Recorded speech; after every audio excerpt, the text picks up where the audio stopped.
아멘. 생명이 있다는 것은 바로 성장이라는 그런 단어를 사용할 수 있습니다. 성장한다. 생명이 없으면 도태하게 되어지고 죽음을 맞이하게 되고 시들어지게 되고 모든 것이 사라집니다. 그러니까 이 자연 법칙 속에서 생명이다 라고 했을 때 성장한다, 장성한다 라는 겁니다. 성장을 멈췄다, 죽었거나 어떤 심각한 문제가 있다, 이걸 우리가 알 수가 있습니다. 믿음의 경우도 똑같다라고 보면 되겠습니다. 성경은 큰 믿음과 적은 믿음을 대조시키면서 오늘 우리에게 늘 성경은 교훈해 주고 있는데, 어떤 이들은 이 믿음이 크도다 라고 예수님이 칭찬한 데 반해서 믿음이 적은 자야 그러면서 책망을 들은 이들도 적지 않음을 보게 됩니다. 여기서 우리는 믿음이 성장해야 한다는 사실과 그 중요성에 대해서 성경에서 우리에게 인식해 주고 있습니다. 그래서 어린 상태에 그대로 머물러 있어서는 아무것도 할 수가 없다 이 말입니다. 부단히 성장해야 열매를 맺을 수도 있고 그 믿음을 통하여 하나님의 기뻐하시는 그 일들을 감당할 수가 있게 되는 것입니다. 베드로전서 2장 2절의 말씀 보니까 갓난 아기들 같이 순전하고 신령한 자를 사모하라. 이는 그로 말미암아 자라게 하려 함이라 라고 말씀하셨습니다. 다시 말해서 저지라고 하는 것은 바로 어린 아이들에게 필요한 단어입니다. 그래서 믿음이 적게 있는 자들도 젖을 사모하라. 그러니까 배고픔을 느껴라 이 말입니다. 그래서 이 젖을 사모하게 되어졌을 때에 오늘 그 젖으로 말미암아 점점 그 아이가 자라듯이 믿음도 똑같다는 것입니다. 믿음이 있노라 하면서도 전혀 하나님의 뜻과 무관하게 행동하는 사람들이 있어요. 그들은 사람들의 관심을 끌만한 어떤 요소들을 갖고 있지만 하나님의 인정을 받기에는 실로 미흡한 사람들이 많다는 것입니다. 그래서 예수님의 이름으로 신자를 노력도 하고 예수님의 이름으로 여러 가지 권능을 행했는데 인정받지 못하는 이유를 오늘 우리에게 설명해 주고 있습니다. 다시 말해서 모든 정도를 벗어났기 때문이다 라고 우리에게 가르치고 있는 것입니다. 비록 예수의 이름으로 그들이 모든 일을 한다 할지라도 바른 길에서 이탈했기 때문에 헛수고를 했다는 것입니다. 말씀을 부지런히 들어야 하는 이유는 바로 이것입니다. 바로 말씀을 바로 받지 못하면 우리는 헛수고한다는 것입니다. 아주 특별한 은사가 있어도 말씀에서 멀어지면 저 사람들과 같이 예수님께서 책망하는 사람과 같이 되는 것입니다. 나는 너희들을 모르겠다 라고 거짓 선자에 속하게 된다는 것입니다. 우리를 정도로 이끌어주는 것이 뭐냐? 하나님의 말씀 밖에는 없기 때문에 부지런히 듣고 행하고 또 후회할 일이 없도록 우리는 말씀 위에 우리의 삶을 세워가야 함을 우리에게 가르쳐주고 있습니다. 성장을 위해서는 꼭 필요한 요소들이 있습니다. 그 뭐냐면 충분한 영양을 공급받지 아니하면 성장이 멈추어지고 마는 것입니다. 성경에 대한 열의가 대단할지라도 이것이 충족되지 않으면 성장은 기대하기가 어렵다는 것입니다. 사람이든지 짐승이든지 모든 생물은 영양이 결핍되면 제대로 자라지 못하면 물론이고 여러 곳에서 이상이 나타나게 되는 것입니다. 그래서 믿음도 마찬가지다라는 것을 우리는 알아야 됩니다. 충분한 영양분이 공급되지 않았는데 그것이 이렇게 공급되지 않으면 바른 믿음으로 성장할 수도 없고 바로 하나님의 말씀을 바로 받을 수 있는 그런 분별력도 없는 것입니다. 믿음이 있어야 하나님의 말씀도 받게 되는 것이죠. 그래서 말씀 이외에 다른 것으로는 믿음이 성장할 수가 없다는 것입니다. 그래서 성도가 부지런히 무엇을 해야 됩니까? 바로 성경을 읽어야 되고 그리고 예배는 참여해야 된다는 겁니다.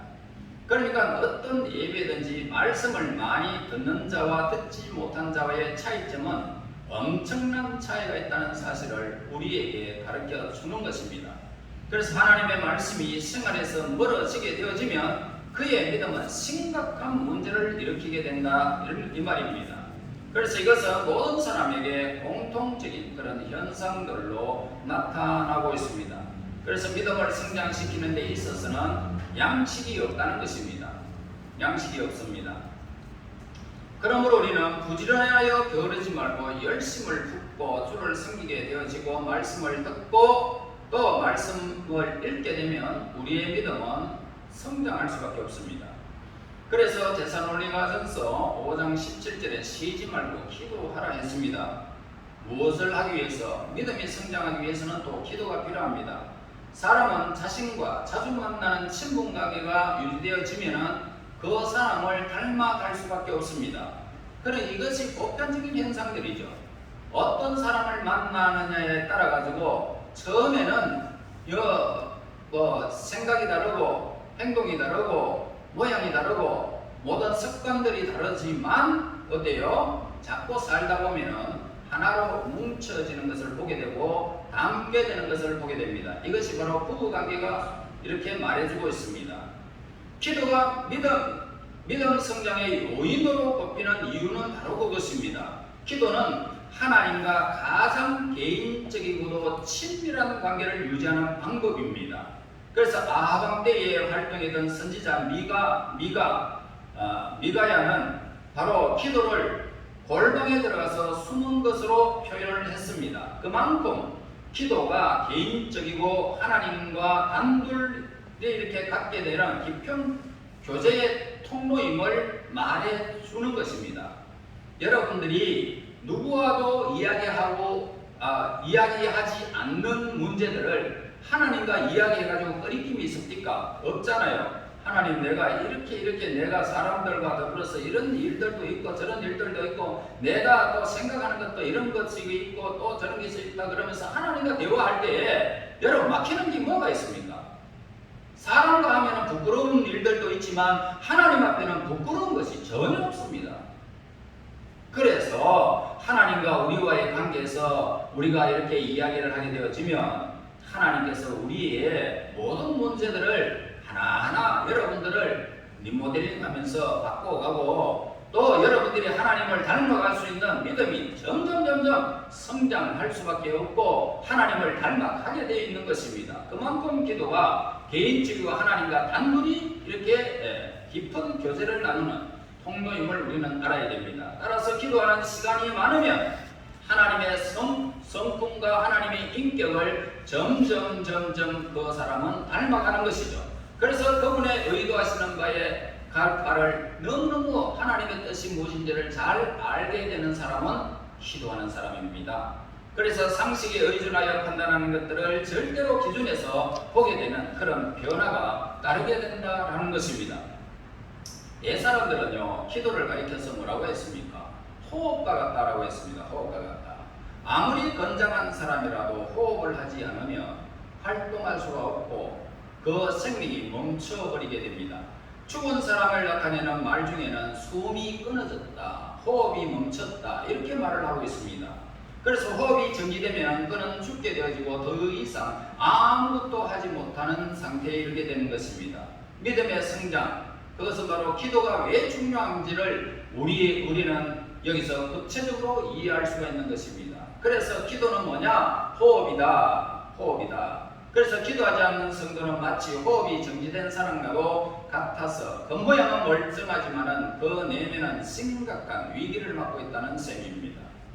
성경이 뭐라고 말합니까? 쉬지 말고 기도하라 라고 권하는 까닭이 바로 그것이라는 것입니다.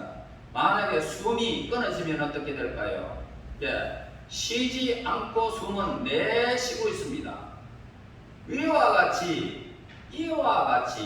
기도도 그렇게 하라는 것입니다. 다시 말해 하나님을 의식하고 늘 살아가는 것이죠. 그래서 성장한 믿음을 가지려면 우리는 기도를 쉬는 죄를 범치 말아야 됩니다. 기도를 힘써야 능력 있는 믿음도, 역사하는 믿음도, 그리고 영향을 끼치는 믿음도, 하나님이 기뻐하시는 믿음도 가질 수 있다 이 말씀입니다.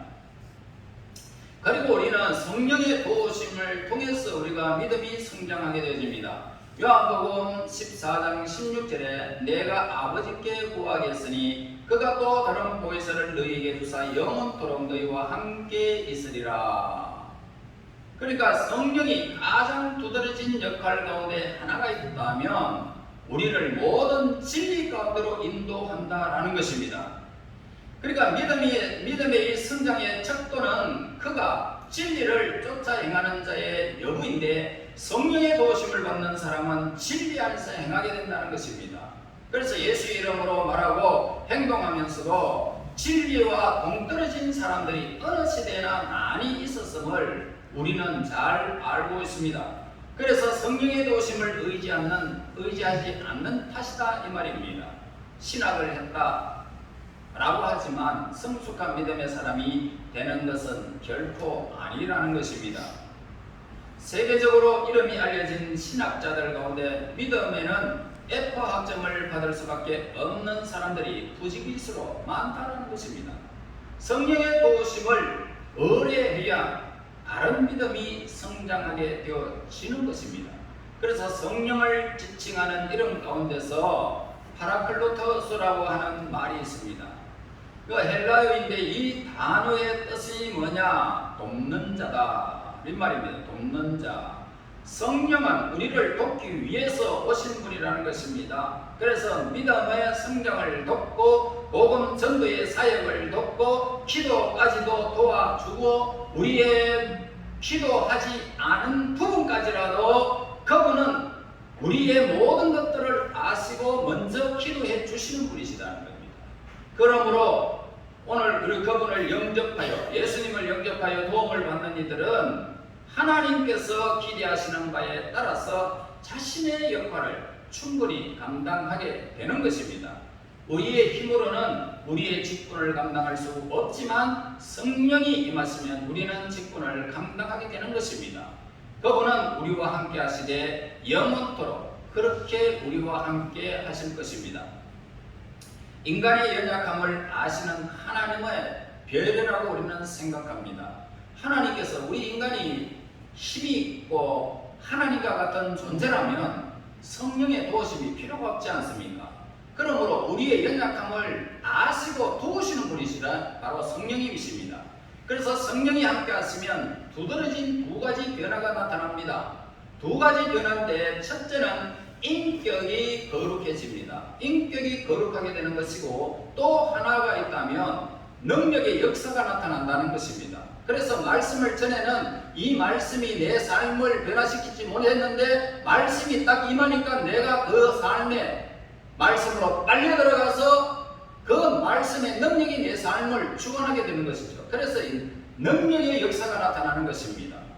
자, 모든 사람들에게는 언제든지 부단한 자기 성찰이 요구되어집니다. 자, 이것을 따라야 장단점을 발견하게 될 것이고 진보를 꾀할 수가 있는 것입니다. 믿음도 마찬가지입니다. 끊임없이 살펴서 성장하도록 힘쓰지 아니하며 하나님을 사모하지 아니하며 성령의 도우심을 구하지 아니하며 기도하지 아니하며 성장이 멈출 수밖에 없는 것입니다.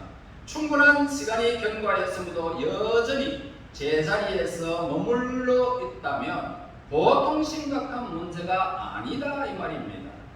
여러분 아시지 않습니까? 땅짤막하게 성장하지 못하는 그런 사람들이 있다면 이 사람 비정상이다 라고 말을 합니다.